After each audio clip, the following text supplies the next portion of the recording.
Welcome to the project Expert Opinion on the platform of Creative Society. Today's technical development gives us a chance to unite, not in the terms of merging to be all the same, but unite on real values, merging the potential for the sake of human life protection, thus creating a society in which everyone could live comfortably. More and more people understand that we need a global change of our society's format to the life-supportive one, the creative one. More and more people join the global volunteer project Creative Society. More information you can find on the website creativesociety.com. My name is Karolina Hronova, and I'm happy to co-host with Ivan. Hi, my name is Ivan, and I would like to introduce a very interesting man. He's an inventor, self-taught independent researcher, jack of many trades. It's hard to me to list all of the topics he's an expert in, but today we're going to ask him to talk a little bit about a great year, a natural 12,000-year cycle, the cause of climate change and why our planet is warming up. Joe, would you please introduce yourself to the public and let's get this show started? My name's Joe Blundell, and I'm an inventor. I've been studying a myriad of fields for a very long time, and I really look forward to sharing a lot of important information with all of you. Well, first of all, I really would like to thank the Creative Society for allowing me to share this information with everybody at this crucial time in all of our lives. And I truly appreciate being invited to speak. What is happening to the planet? The question that we have is the climate changing? Is it not changing? What's causing it? And so on. Well, you know, from the oldest writings of man with the Epic of Audrey-Hauses, we definitely know climate changes, and it changes catastrophically. I mean, the Epic of Audrey-Hauses is actually the proto-story of what we know as the story of Noah. It is the oldest writing of man that is a story of how everything that was before had been wiped away in a cataclysm. And to look at that, you might just think it's one-off, but it isn't just in ancient cuneiform tablets. This is a story that is in the Yuga cycles of the Hindu mythology. It's been spoken of widely by Plato and the Greeks, called the Great Year. And it was exactly that, the cycle of catastrophe. In fact, if you look at the word cataclysm in Greek, it literally means a downturning of the ages. It could almost be translated as the beginning of the end. Wow, that's an interesting information. Keep going. Well, when you look at it, just from the standpoint of why did so many writers feel the need to document this? Obviously, it was imprinted on the racial memory of man pretty deep, but we haven't been here that long. And so, yeah, it's been imprinted from a catastrophe potentially at least 12,000 years ago. But when you actually go back into geologic records, ice core samples, volcanic data, you find that not only has this cyclicity occurred very recently, but quite frequently and exactly lining up with that great year cycle, the cycle of the Yugas, if you will, the 24 to 26,000 range of our crossing of a very interesting region of space. And that, in my humble opinion, well, actually, not my opinion, just looking at the brass tacks science of what's getting ready to happen. You see, when you look at, well, you've heard it said that we're on a rock hurling through space. That's not accurate. We're actually on a ferromagnet hurling through space. Over half the mass of our entire planet is a ferromagnetic material. So that means we are existing on a sphere that is highly susceptible to magnetic charges. And there's no greater magnet that I know of than the Milky Way galaxy itself. You see, just like we have a northern and southern magnetic field here on the Earth, so too does the Milky Way galaxy have a southern and a northern field. And that is separated by a 3% region of space, the accretion disk. And we go through that region between the southern field and the northern field exactly every 12,000 years. It lines up perfectly with these catastrophe cycles. So why would that be? Of course, when you start to study high energy physics, it becomes unbelievably clear why that is. That 3% region of space, it actually represents 200 years of that 12,000 year uptick and 12,000 year downtick. So we will be going through an energy region of space that is two gigantic counter-rotating magnetic masses. And what that means is very strong currents. And there's actually, anytime you have one fluid flowing against the other, you've seen in a stream an eddy current, like a little swirl. Well, nature is its most powerful in a swirl. Nature, tornadoes, hurricanes, anything you can think of that is that swirling motion is the most powerful thing that you can possibly imagine. And we will be crossing through that 3% region that is riddled with nothing but gigantic swirling vortices of eddied magnetism. Now, the reason that's so important is that when you look at the Earth itself being highly susceptible to magnetic material, when it goes through that, when those swirls couple with our magnetic field, it will create a massive induction heating inside our planet. And that, I believe, clearly is shown in the cataclysmic data, because you got to have something to heat up a supervolcano to send it off. And what we find in the cycles of cataclysm, 12,000 years ago, right off the coast of Italy, Campi Flegrei. My Italian's rusty, but it's a volcanic field just off of Naples. And it was the supervolcano that erupted 12,000 years ago. And when you think about a supervolcanic eruption, you might think, hey, it's just the people that are near that volcano that are at risk of loss of life and total destruction. But that couldn't be further from the truth. When you look at a supervolcanic explosion, it dwarfs the weaponry of man to an amazing degree. And I say that because the calculation often thrown out about super eruptions is quite literally that it is equal to 1,000 Hiroshima atomic bombs being exploded every single second. It staggers the imagination. But what you're thinking about is actually, it's the core of the Earth. It's the molten activity and it meeting where we live. And when that happens, the amount of ejecta, the amount of matter thrown into the air is so great that it sparks volcanic winters. And that's what really gets us, because when the crops get bad, people start starving, but it's not just the starving, it's just the degradation of health. As a matter of fact, to really illustrate how dangerous volcanoes are, I'd have to point at the fall of Rome. And I know a lot of people will be like, the fall of Rome and volcanoes, what are you talking about? In 530 and 540 AD, there was a series of massive volcanic eruptions that caused a 150-year cooling trend all over the world. And what happened during that?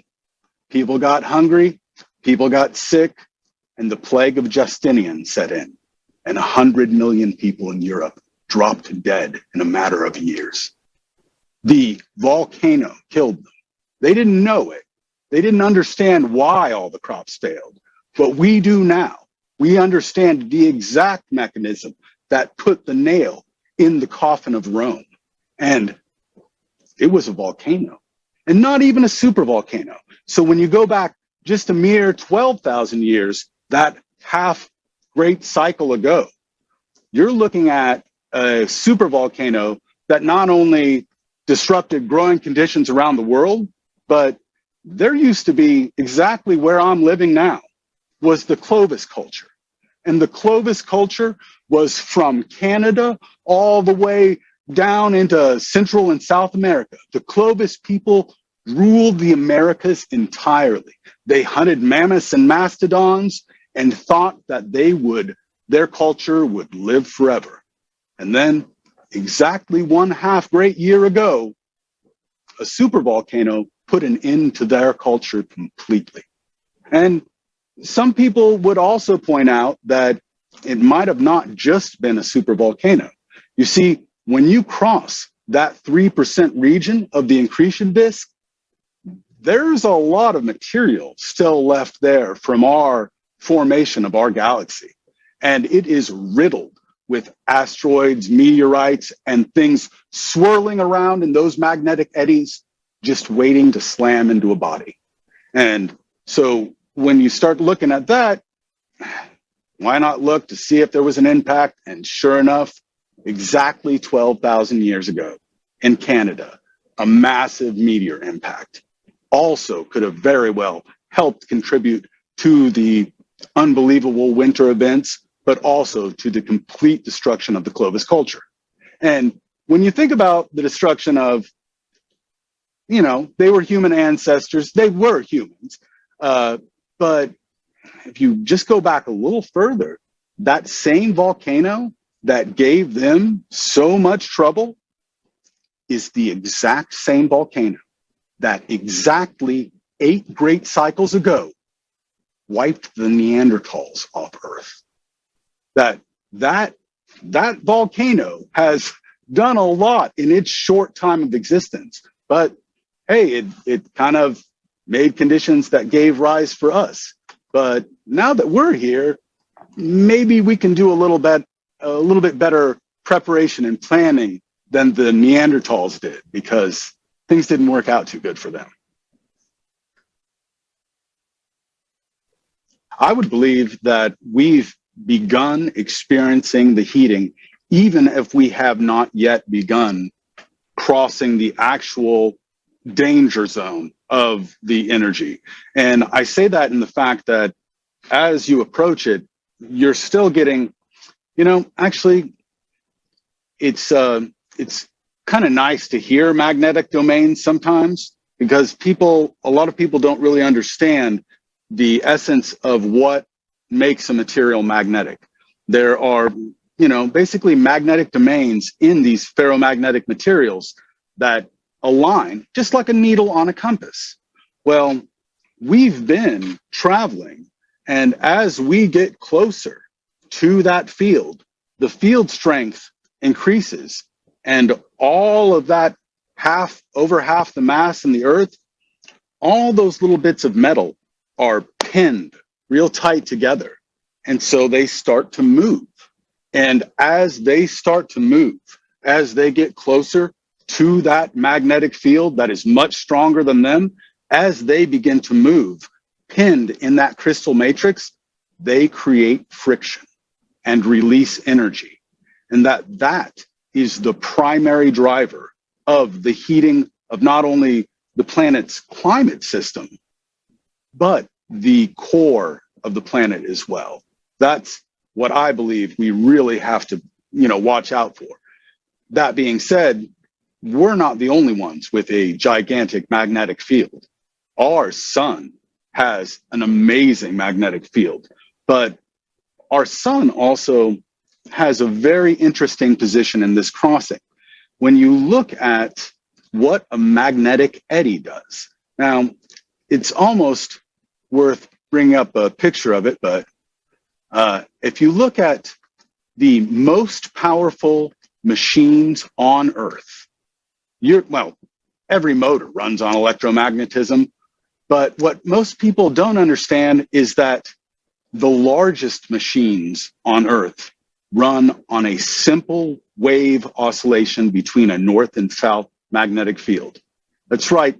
In machines called undulators, a slight bending of the magnetic field is able to take an electron and excite it to extremely high X-ray and gamma ray emissions.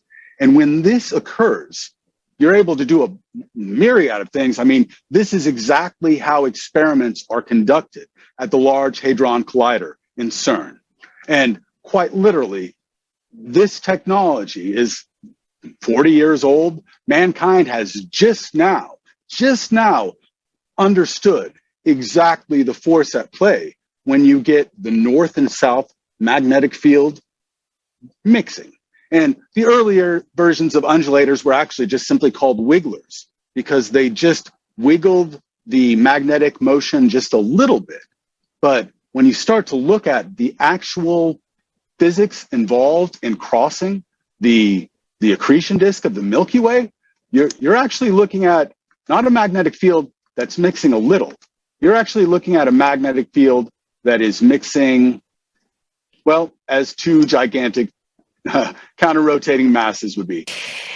You know, that there was actually in 1997 or 1998, there was a shift of the nucleus recorded. Do you think that there's some connection with this? What you are describing? A shift of the nucleus of the Earth. Yes, yes. As far as, are you talking about like a magnetic a shifting of the magnetic north? Earth's core shifted northwards towards the North Pole, and that magnetic field started moving faster, even faster from that point on. Well, that's actually really amazing. I had not heard about a core shift, but I've actually several years ago I did a video mapping the low sunspot times in direct correlation to magnetic movements as monitored by sea mariners. As soon as, of course, the British East India Company started taking very accurate magnetic measurements, you can cross-reference those magnetic measurements with the sunspot cycles and activity on the sun. And where some people might think that when the sunspots are very high, you would be at the most risk of magnetic movement or crustal movement of the magnetic north. But the actual data lined up completely opposite than what I initially thought I would find. And the only theory I have to explain it is when the sun is actually at a very hot place in its cycle and is bursting forth with lots of high energy particles, it's actually, the viscosity is very high.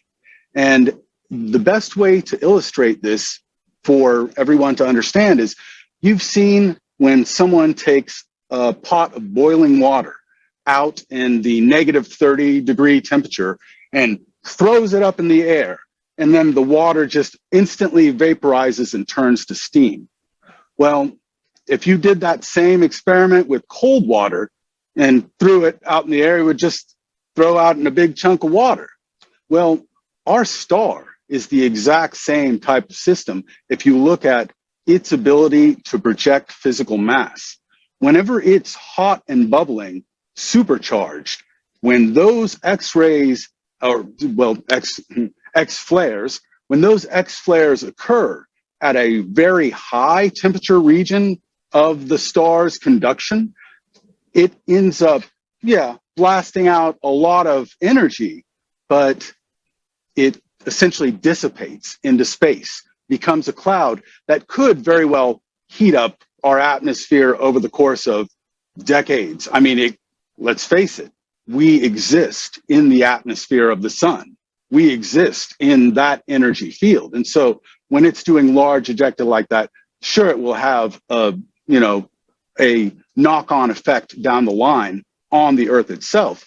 But interestingly enough, in the data that I had correlated with the magnetic cycles, the times when we had massive magnetic shifts were actually the times of least sunspot activity. And the reason for that would be that the viscosity of the sun would be much thicker, lower, slower, so that it would not allow little pressure bubbles. Have you ever cooked spaghetti sauce and have it simmering on the stove? If it's simmering nice and you've got it going and nice and warmed up, yeah, it'll splatter a little bit.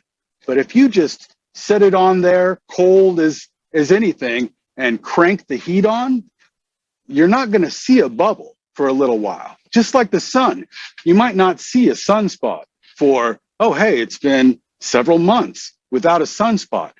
That doesn't mean the heat isn't still on. And so the viscosity being lower on the sun and slower actually allows the sun, when it does do a massive ejection, it allows a much more concentrated burst of iron.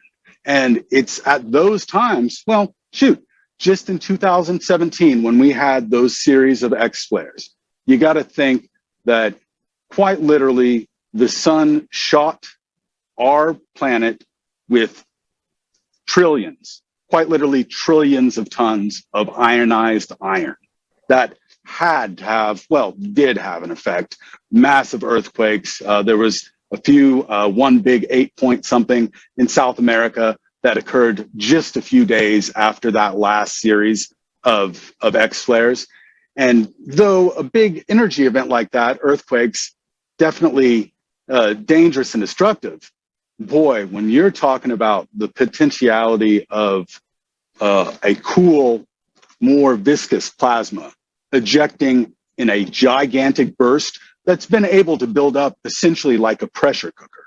And really, if you think about it, this is the same reason that makes supervolcanoes so dangerous. It isn't a volcano that goes off all the time that is scary. That is something to admire in your backyard. The dangerous things are when you are not seeing the explosion for hundreds of thousands or perhaps 500,000 or more years. That's the scary time, because that pressure cooker has just been building and building and building. And that's, at least in my research, I believe the sun works the exact same way in relation to crustal displacement of that magnetic north. And it actually does correlate exactly with, quite literally, the times we've had magnetic north shift by their greatest degrees have been times of virtually no sunspots, not high sunspot activity. Very, very interesting. It does correlate with most of the information that we get. Well, really, this should help illustrate it a little bit.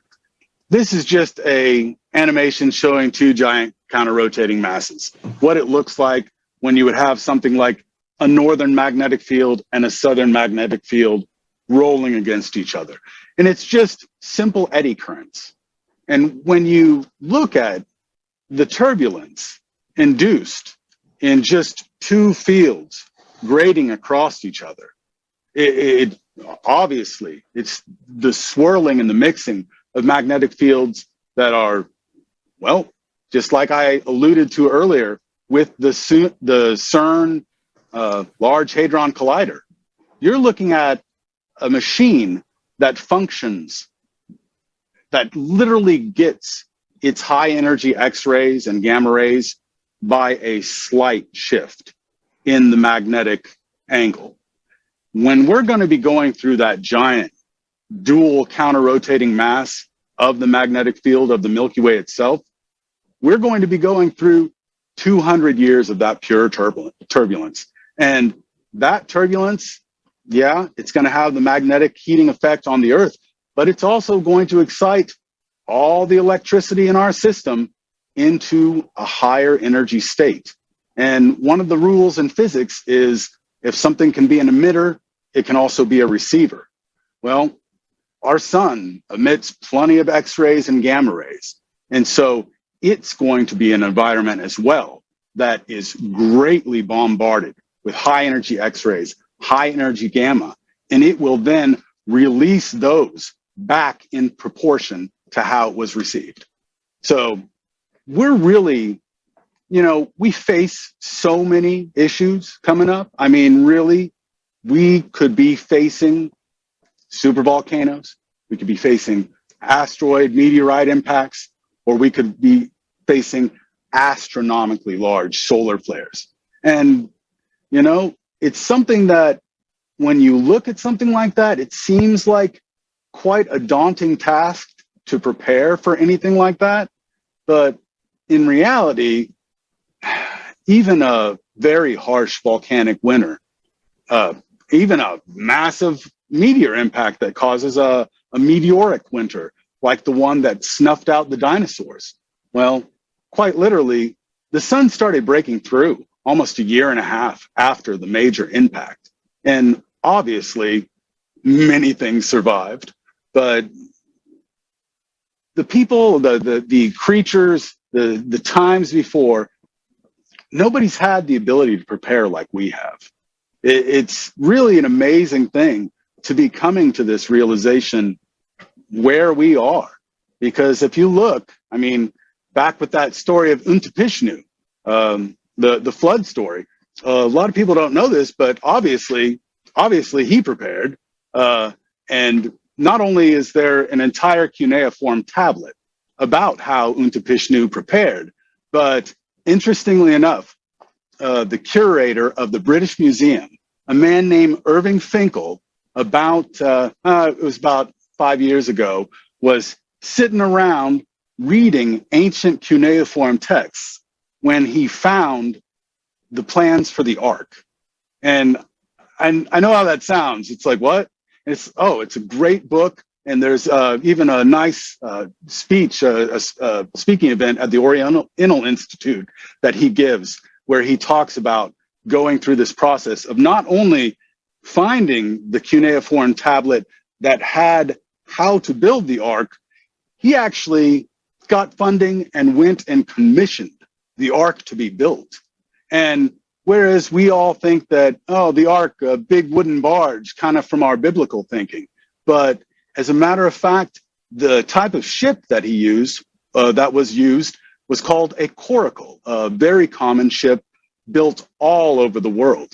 It just was a very large coracle, a gigantic hemispherical bobber, essentially, able to take wind and waves as if a breeze. And really, when you're looking at the physics of destruction, you want to be in a spherical structure. You want to be somewhere that the wind and water can effortlessly move around. The idea that you're going to stand up or block the force of wind with a square building or a square structure is laughable. Wind and water will destroy them every time. I've seen it in tornado after tornado around where I live. But the structures that aren't destroyed, domes. In fact, there are excellent pictures. I don't have it pulled up right now, but there are pictures from after, I almost want to say Hurricane Ike, 2005. Maybe it wasn't that one, but maybe it was Katrina. There are pictures of, there's this beach and it's matchsticks. There are nothing but total destruction. The surf rose, the waves came in, the wind blew, and all the square stick-built structures were completely wiped off the map. And there's this one geodesic dome sitting there like a little golden pebble, untouched, like it doesn't look like anything happened. Why is that? Well, just as the forces of nature do their greatest destructive capabilities in a sphere, the greatest way we can prepare for those said destructive capabilities is a sphere. And when you start to look at the geometry of the sphere in the relation to building, it not only lends itself to a lot of, well, just pure strength, but the ease and cost of assembly. Why, if you took the exact same amount of material that was in your square structure right now and built a spherical structure, you would end up with 40% more space with the same amount of material used. It's just the surface geometry of dealing with the spheres rather than squares. And you end up with something that is quite literally superior in every way, shape, and form as far as strength and, if you do it correctly, longevity. Scientists noticed that the ice caps are melting from the bottom up. So basically the heat, it's not coming from the atmosphere, it's the Earth itself is warming up and the heat is coming from the bottom up. Would you speak a little bit more of that? Essentially, the reason that the charged particles begin to interact with us is because of the magnetic problems that we'll be facing. You see, we're actually continually bombarded by those particles. It's just that our sun and its magnetic sphere as well is able to protect us from cosmic rays most of the time. That magnetic field and the magnetic field of our Earth actually make our environment completely livable. And the problem I can see is that when you perturb those magnetic fields, it's almost like bringing down the shields on the starship. It allows the energies that are always there to get in even more. And as far as energies, the high energy gamma and X-rays just emitting from the sun are going to be more than enough to heat up our climate system. I believe you do have increased cloud nucleation whenever you have cosmic rays, but I also believe the whole concept of why that occurs is kind of hand in glove with the shields going down, so to speak. It's not just our magnetic shielding going down, but the sun will be going through this supercharged region of space as well, and that it will no longer be able to protect us as it once did, just for that 200-year period. Okay, and what's causing our magnetic field to get weak? Well, there's a concept in physics called magnetic coupling, and essentially the weaker field will always give way to the stronger field. And that's why the Earth is so heavily influenced by the sun itself. Well, now we've got another part of the equation to calculate. Not only are we looking at the magnetic field of our planet, not only are we looking at the magnetic field of the sun, but we're looking at the magnetic field of the Milky Way. When you think of the ability for magnetism, magnetic induction is how we currently melt steel now. You can flip a switch and have a piece of steel red hot in seconds and molten in just a few more.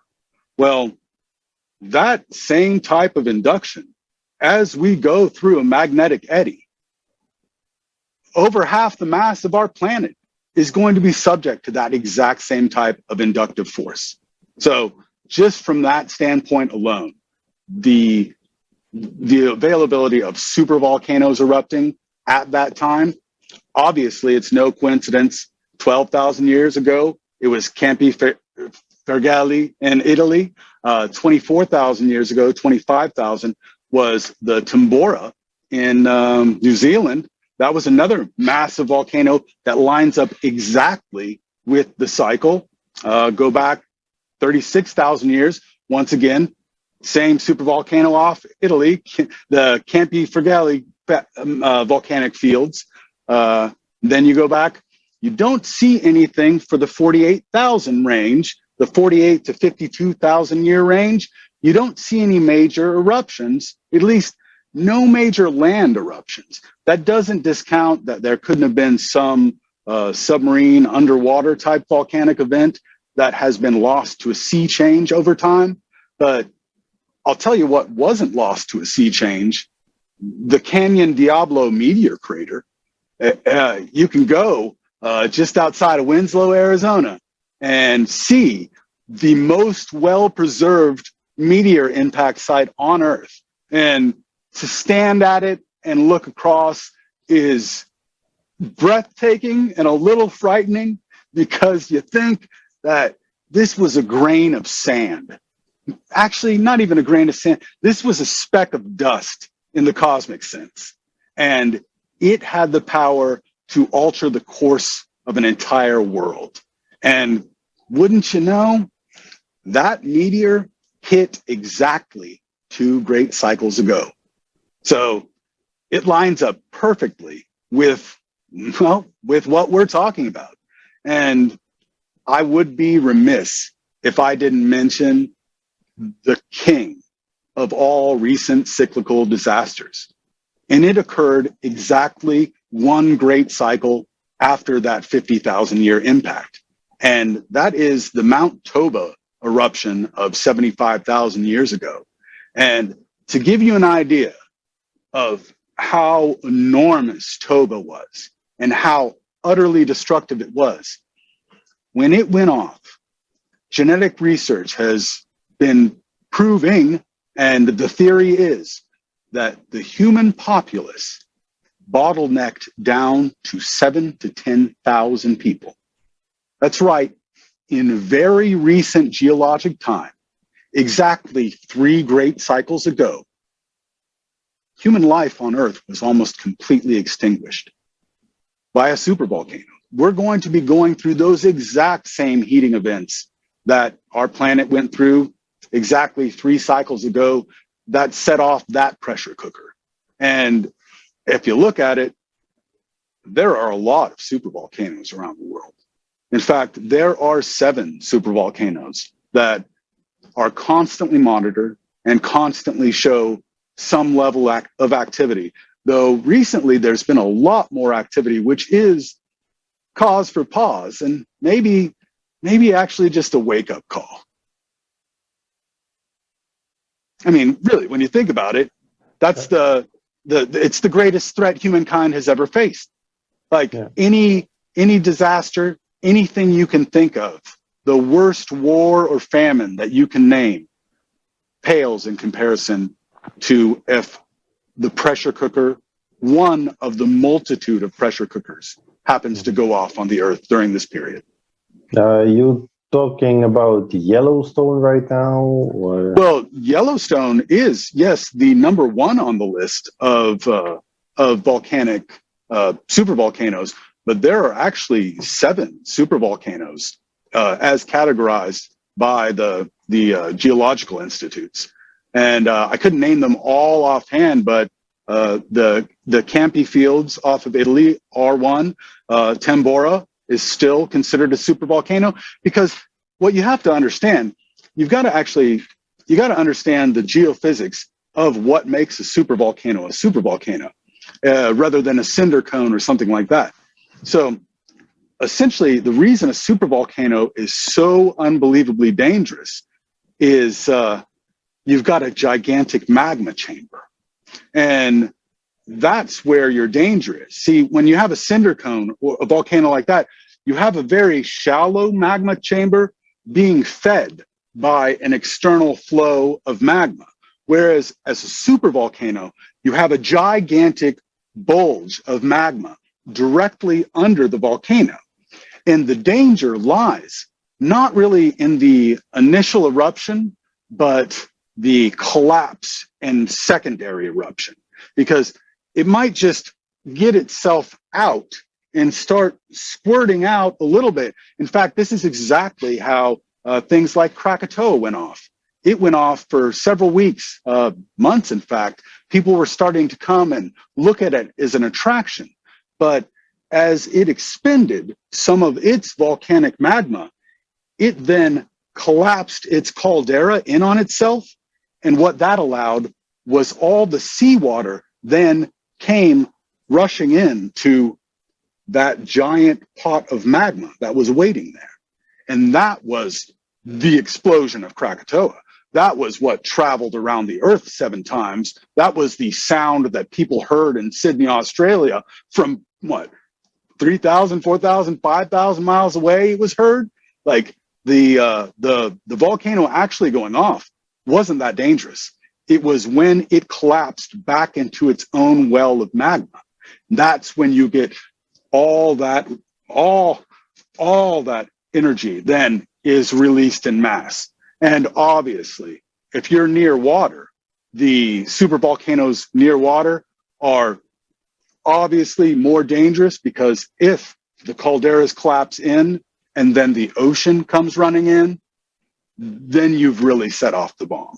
Then you've got a hydrostatic shock wave that not only ejects massive amounts of material into the air, but you also then create gigantic tsunamis. As a matter of fact, eyewitness reports of Krakatoa, they said the tsunamis were 150 feet high. Same thing when they look at the Campi fields that went off in Italy. They estimate that when that went off 12,000 years ago and 35,000 years ago, that when exactly what I talked about happened, when the caldera ran out of juice to keep pushing magma up and collapsed back in on itself, then the ocean waters ran in. And then the explosion occurred at the level of the sea and put a 100-foot tsunami for everyone's doorstep along the Mediterranean. Like that field right now, if it went off tomorrow, which it very well could, it's still a supervolcano. If it went off tomorrow, you would not want to be hanging out on the beach. It would be catastrophic just as much as a Yellowstone explosion. When you're looking at a supervolcano, what you're looking at is not the stuff above. You're looking at the size of the chamber below, and really whether or not its caldera collapses back in after an eruption is just luck of the draw. It literally is whether or not the what type of rock was there. You know, Yellowstone is only going to be a supervolcano for another 500,000 years, maybe 1 million. And what I mean by that is actually, if you look at the path of Yellowstone, that magma, the magma chamber is actually sitting under the crust that's moving. The magma chamber that is now feeding that Yellowstone caldera used to be sitting in Wyoming. And before that, it was sitting in Montana. And 1 million years from now, as the crust moves over that plume welling up in the earth, that magma chamber will be in Oregon. And 1 million years after that, it will be setting off the coast of Oregon, making new island chains. That's just how the supervolcanoes work, how that welling up of magnetic energy or of magma occurs. And so when we look at supervolcanoes and we look at, it's no mere coincidence that they're occurring exactly 12,000, 12,500, 25, 36, 35, 70, 75. They fall directly on crossing the galactic equator. Now, it can't be coincidence. It is, we know what the physics involved are now. We use said physics to power the highest energy experiments we have on Earth. Would you unveil a scenario of changes we should be expecting in our lifetime? So let's say we're already seeing volcanoes eruption. We already see ground temperature rise, ice cap meltings, this and that. Wind, I don't know, nuclear winter. Can you describe the scenario? What's going to happen? Why do we need to worry about it? Well, I would believe that we are well into approaching that plane, or perhaps even crossing into that plane. And the reason I say that is I was actually witness to the largest tornado ever on Earth. I actually, just in 2011, I was sleeping on my porch and I woke up to the sound of what sounded like cannons. Just boom, boom, boom, boom, boom, boom. It was, I thought someone was setting off a firework display that went wrong. And I just couldn't figure out. It was so unearthly. I'd never heard anything like it before. And I then started realizing what was happening and went to the north of my land where I live, right on the edge of, like, less than 2 blocks away from me, houses were destroyed. Like, I was on the very front row seat of the largest tornado that has ever been recorded in history. And it was so violent and destructive, beyond the likes of which anything that had ever been seen before. And it wasn't just that gigantic tornado. Many people forget that the month before the giant Joplin tornado, there was a new record set for 300 tornadoes in a single month recorded.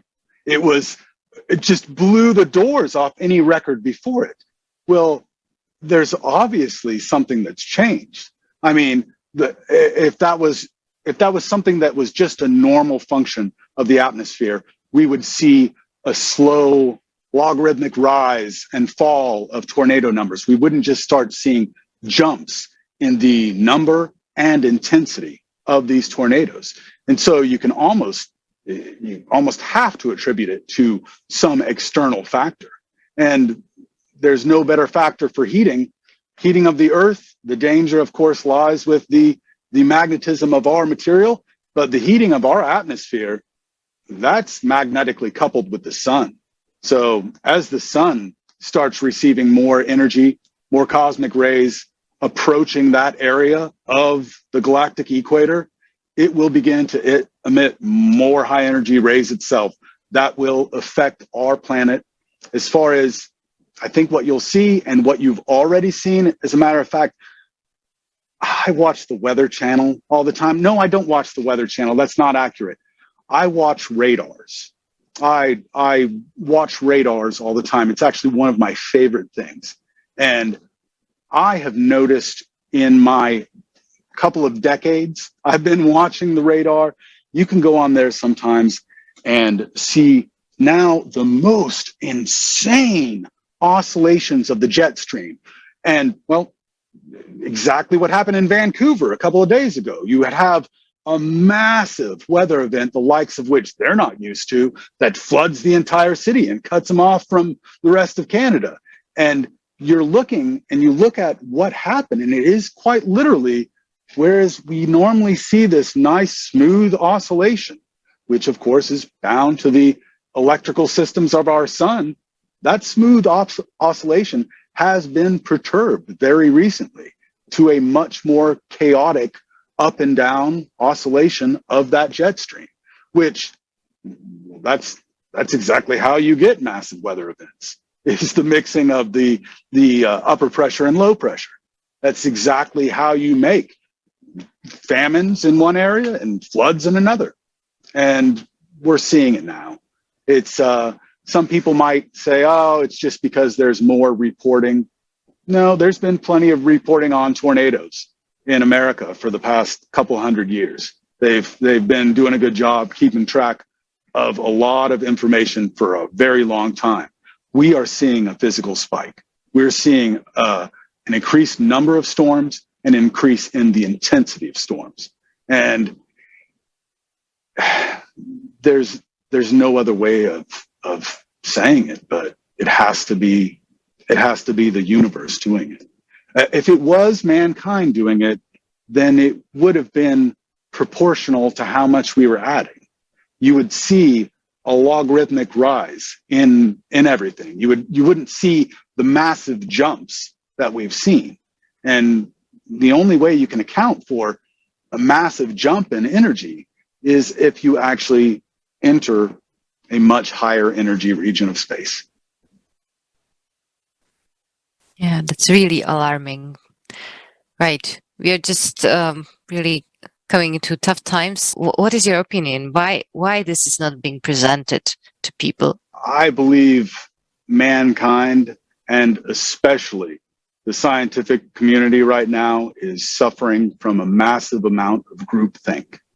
And that can be looked at. In fact, there's a paper called The Crisis in Science. And it's an excellent read.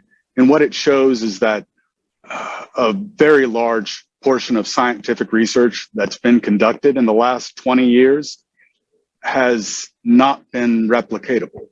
A very high amount of the research has not been replicatable. And what you're kind of seeing is that attention flows where the money goes. And you've got scientists all over the world right now that are being handed a paycheck and saying, you know, to a man with a hammer, every problem looks like a nail. And right now, the scientists of the world have been handed the hammer of CO2, and they're literally trying to shoehorn that into everything you can. Anything you look at now, oh, well, this ancient thing happened because of CO2. This thing happened. This is going to happen. It's groupthink. And I can say, as far as alleviating worries about a runaway temperature on the Earth, there's a little known fact. I don't have this ice core graph showed right now, but I can explain it to a T. Actually, I know the shape of it.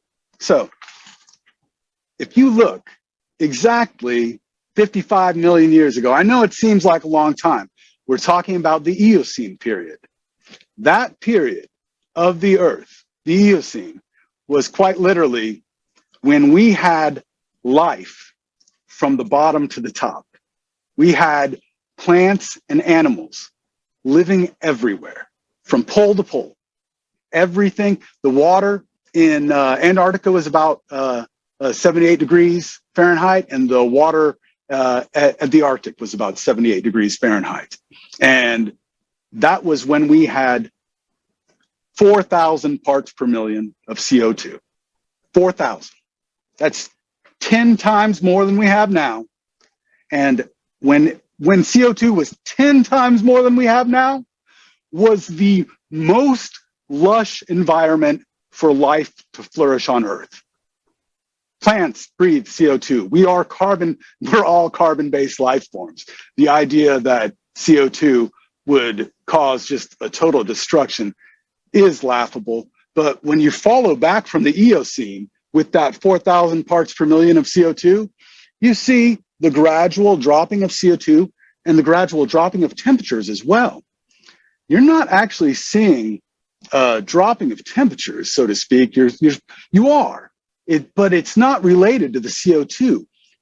Yeah, there's less CO2 because there's less things alive as it's getting colder. And the reason for the massive temperature drop was actually the Asiatic landmass being run into by India and making the Himalayas. And it logarithmically gets cooler until about 35 million years ago exactly, when the Himalayas, is actually how the Hindus say it, the Himalayas poked into the upper stratosphere and gave us access to super cold weather that came rolling down and changed our environment forever. In fact, when you look at that 35 million year point of when the Himalayas reached that layer in the atmosphere, that is the absolute warmest we will ever get again. It got way, way colder. It dropped off the charts from there. The warmth, the life on Earth, well, we were subject to a lot more varied conditions than we were before. We were literally plunged into, it was a whole new world. We literally experienced winters for the first time. I mean, yeah, if you look in the earliest points of the Earth and the formation before anything was here, it was a huge chunk of ice. And there have been several times before it even started warming where, and I'm talking hundreds of millions of years ago, where the Earth almost completely died because of how cold it got. The greatest threat to man has never been the heat. It's always been the cold. And, you know, people worry about runaway warming. Sure, no matter what the cause of the warming, a lot more energy into the system, a lot more water melting, levels of water rising are going to really hurt coastal communities. It's really going to hurt people that are on a low-lying area. But as things warm up, what that also means is that vast swaths of land become inhabitable. Like when you look at, like I said, when life on Earth was at its peak was when we have warmer conditions, not colder. And so the idea for me, from an agricultural standpoint, I very much want it to be warmer. I fear the volcanic winters. I fear crop failure. And well, I've been building greenhouses for 20 years. And one of the little secrets that people in the greenhouse community do to make plants grow like crazy is we pump about 2,000 parts per million of CO2 into the greenhouse. That's if I could get more in there, I would. It's about the max I can saturate it at. But plants thrive in those conditions. That's exactly how you get plants to grow. And so the idea that CO2 is the danger of dangers is just, it's laughably ridiculous when you think about it from the time scales of when it was the highest, and when you think about what we use it for today to grow food. I guarantee you, most of the greenhouse produce that is on your store shelves right now, pumped full of CO2. They're not trying to skimp on the CO2. They are trying to get as much as they can into that greenhouse and into those plants. And some people might think, oh, but you couldn't breathe in there. You cannot notice 2,000 parts per million of CO2 compared to 400 parts per million. It is indistinguishable for the human body. Absolutely. And so, if anything, I really hope we have a lot more CO2 in the future. I mean, it can be done in a good way, and it can be done in a bad way. And I say that from the standpoint of, we can do a lot more agricultural programs to try to reforest and really revitalize the earth on some levels. Just burning things all the time, maybe not so much. Though, really, I'm more worried about pollution from sources of burning than and I mean real pollution, not CO2. I'm talking mercury, lead, cadmium, the things that will damage a child. Those are what I consider pollutants. My kid could walk around the greenhouse all day long and would never be hurt one iota by breathing 2,000 parts per million of carbon dioxide. It wouldn't happen. What I want to ask is, we really are going to face very big challenge. We are already facing. How important is it for us as people of the globe to unite in these times? This is the thing. The fight that we're in now, and this is a fight. The fight that we're in now is for the potential survival of our species. And I'm not saying that to be melodramatic. If we fail, it's not, we're not going to have to worry about future generations looking back on us unfavorably. We face the real possibility that if we don't get our act together and start preparing for this cataclysm that we 100% know through geologic records and through the physics, we know it's coming.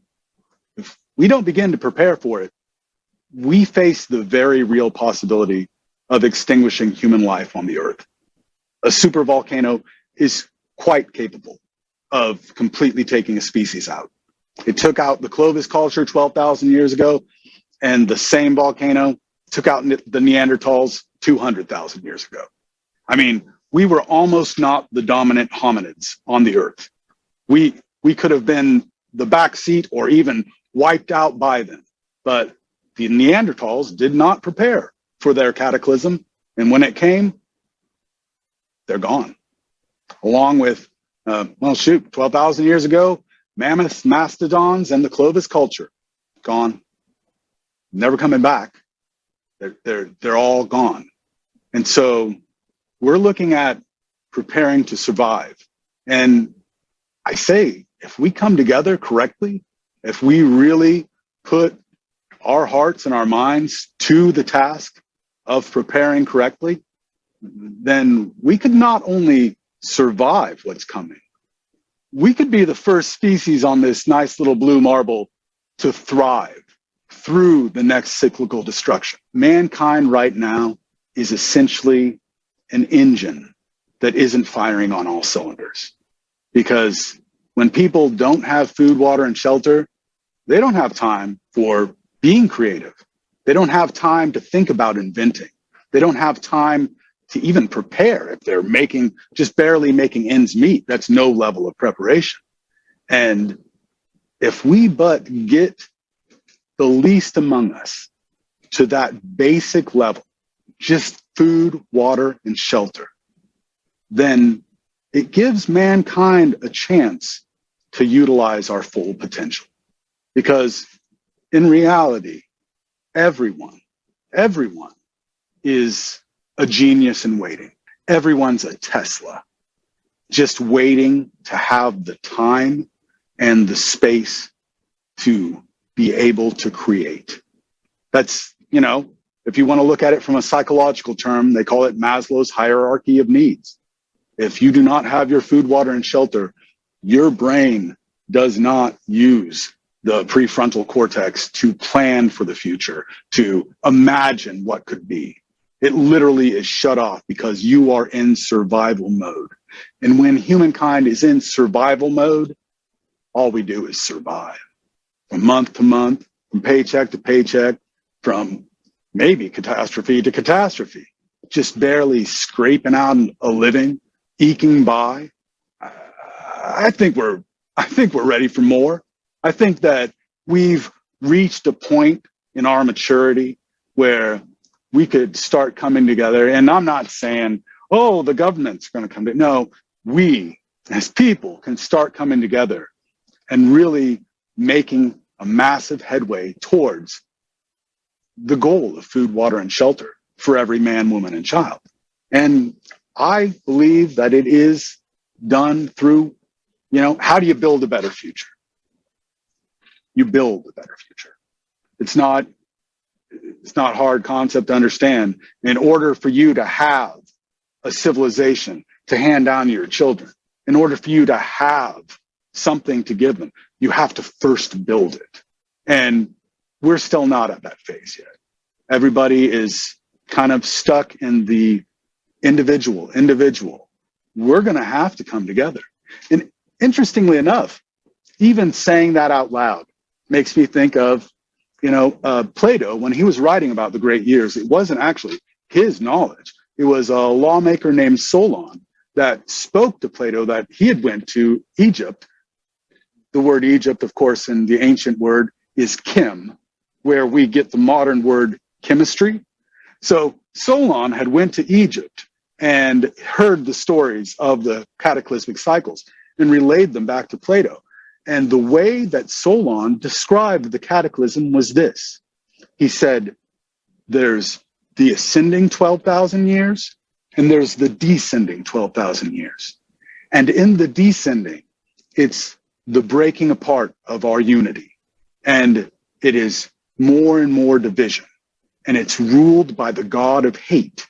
Literally, the hate is the hate for another person, the fear that someone else is going to take what's mine. That is what rules the descending cycle. And then, of course, on the ascending cycle, he said, that is the force of the love. It's the unity. It's the unifying of mankind. It is quite literally, those are the terms he used. The descending was the division of man, and the ascending is the unification of man. So who's going to unify man?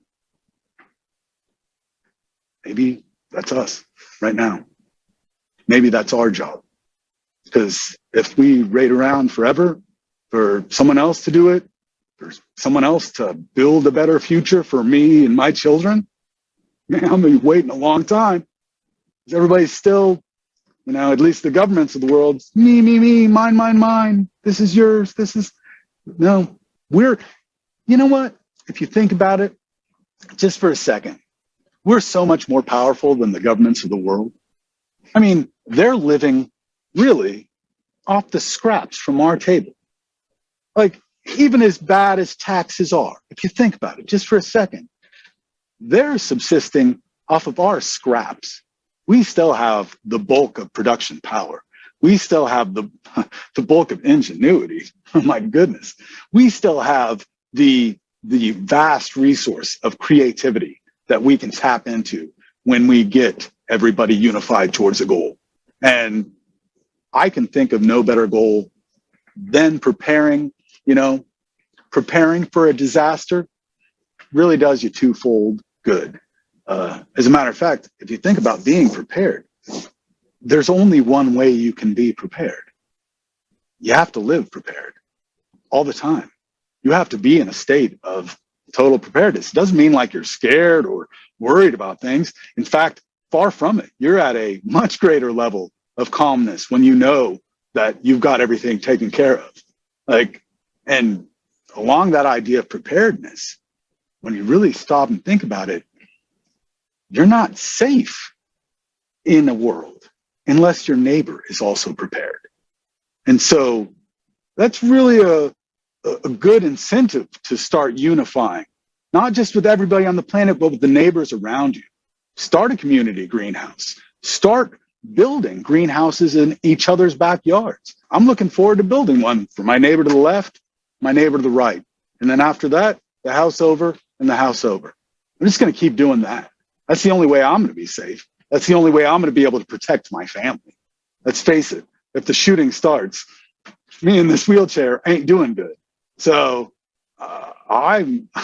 maybe I'm looking at it from enlightened self-interest, but I'm looking forward to seeing everybody have that level of calmness that comes with preparedness. So one of the things about being prepared is also educating yourself of how to sustain yourself.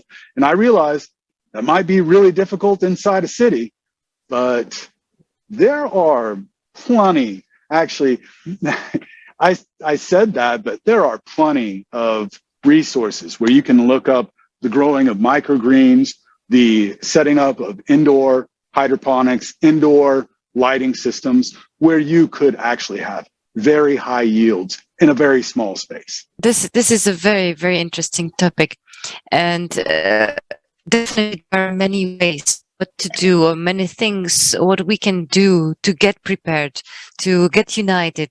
But the first thing actually is to get united. And that is also the point of Creative Society, the very basic point of Creative Society project. And that is the idea of Creative Society. That is the very basis we unite on. And if we put this very goal in every area that we have, agriculture, medicine, everything, industry, economy, if we focus on human life, then we can really reach our goal, that we can really unite. I believe that, as you have said, we can merge our potential and we can find many ways how to survive. Because for every single person, it is not possible to overcome, but we all together, we cannot even imagine what we can all together create. So thank you very much. Everybody can help. And I don't care how downtrodden you are or how little you can do. Exactly 20 years ago, I was brought within an inch of my life. I was run over by a train and drug 100 yards underneath this thing. As the wheels were stopping, sparks were just flying all around, and I thought it was the end of my existence.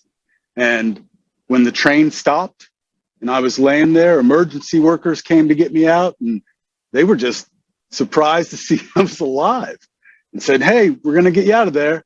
And they finally got me out, and when I woke up in the hospital, completely broken, no longer able to use my legs, missing most of one of my hands. It doesn't work very well.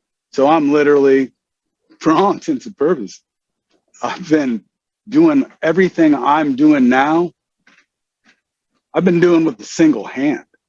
I've got gigantic orchards going. I've got orchards and food production like you wouldn't believe.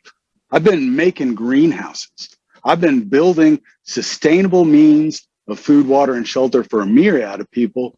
And yeah, I've had a lot of help. People have been volunteering to help me, but it started with this. That's all I had. All I had left was my hand and my mind. And if you've still got a mind and at least one hand, I bet you can make a big difference. And you know what? I bet you can do it with just a mind. I know several quadriplegics that are some of the most brilliant people I've ever met in my life. Because you think it's the fact of the matter. I've had a lot of time to sit around and read and think. But some people have literally been put in a place where all they can do is think. And they can help us out of this situation as well.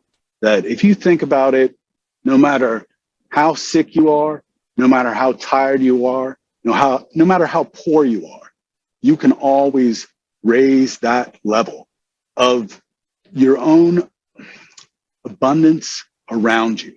You can always contribute to the people and the people in places, the people in spaces around you. You can always do something to help. You can always, pick up a can of paint and paint a wall if somebody needs it. You can always find tasks to help beautify the world around you. You can put a seed in the ground and you can tend it and you can watch it ultimately fruit. But not only that, you can do so much more. Let me tell you about what I did in my orchard. I have 26 different varieties of ancient trees. The oldest I've got is an apple tree, the Duchess of Oldenburg. And one of the beauty things about fruit trees is that you can take cuttings, you can root them, and you can go somewhere else. And it's almost like copy, paste, copy, paste. You can literally spread forests. You can literally, the power that you have when you really access the sheer force of nature that is always at everybody's fingertips. We are the most powerful species that has ever been as far as agriculture goes. We have the ability to transpose and make green the deserts. And that's actually the one book I have here out just really to show desert or paradise.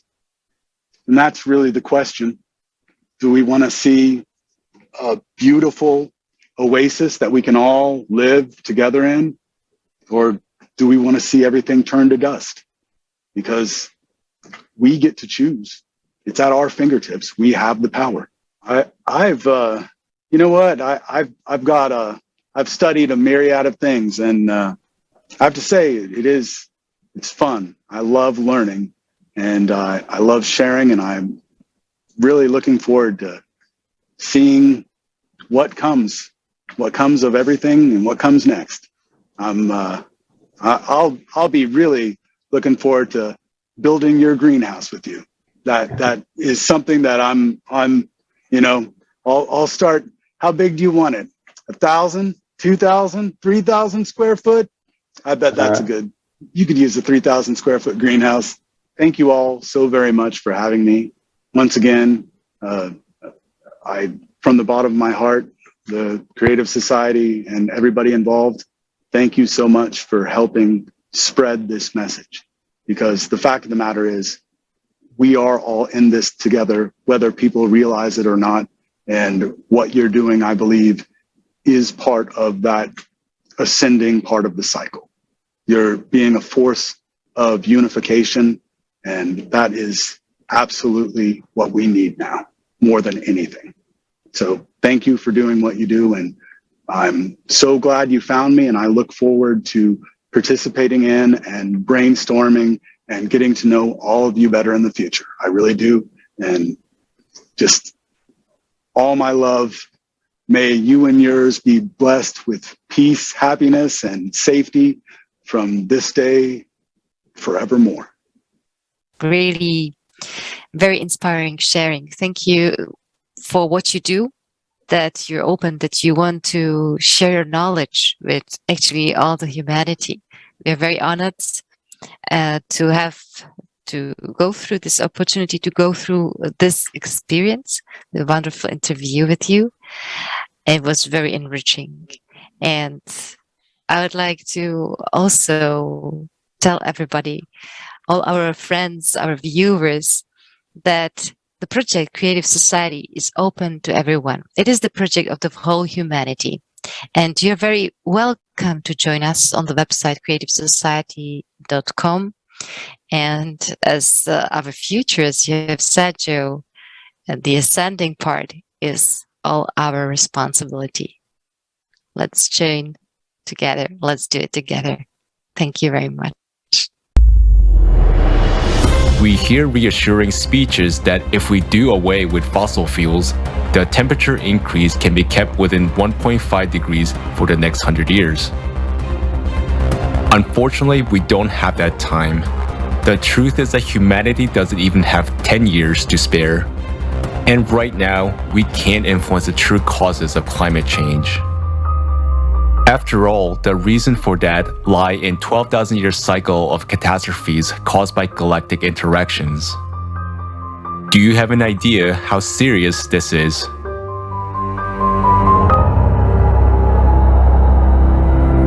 The cycle of terrible cataclysms, which the Earth now has to go through, occurs on the planet every 12,000 years, and it has been described by various researchers in many scientific works and books.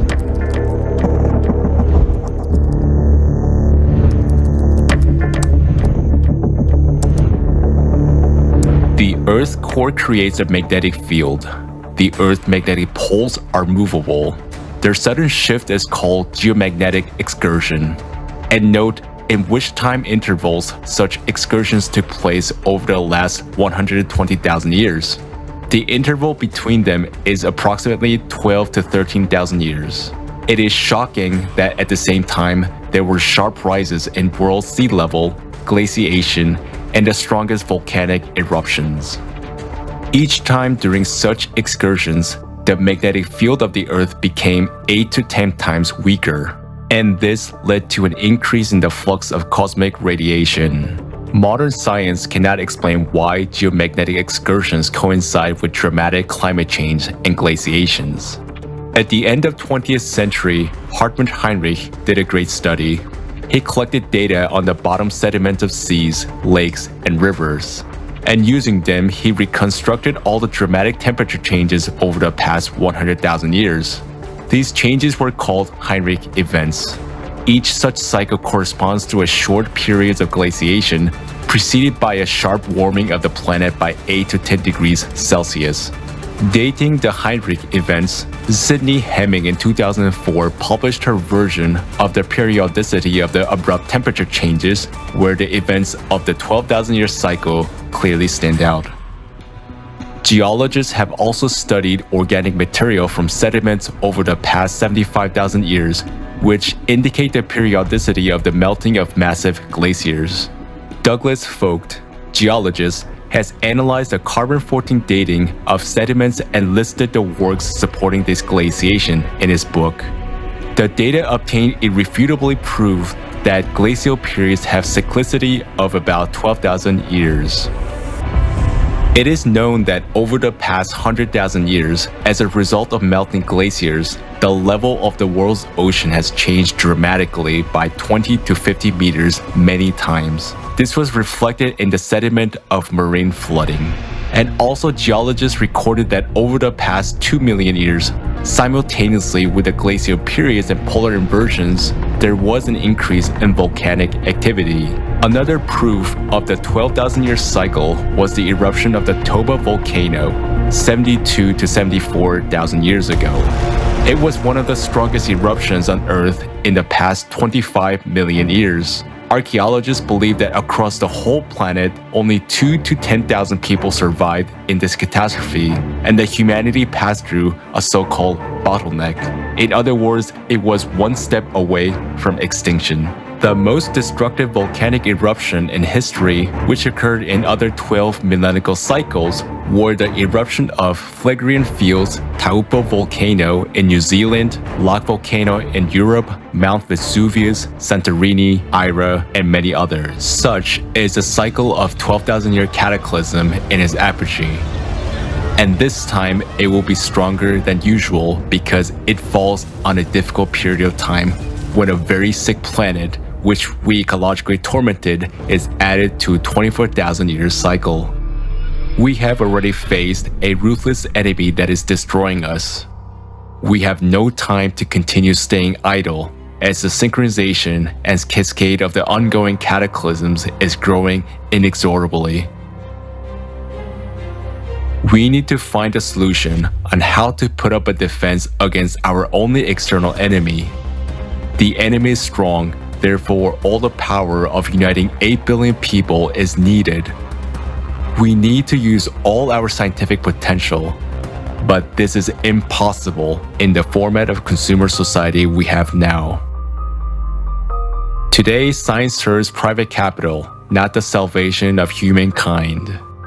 That is why we so urgently need the format of creative society, where it is not the private interest that will dominate, but our common human interest that will. We must hurry to unite and mobilize all scientists. All scientific, technical, and intellectual potential needs to be invested in one task: finding solutions to counter the impact of cyclicality, since every action has its counteraction.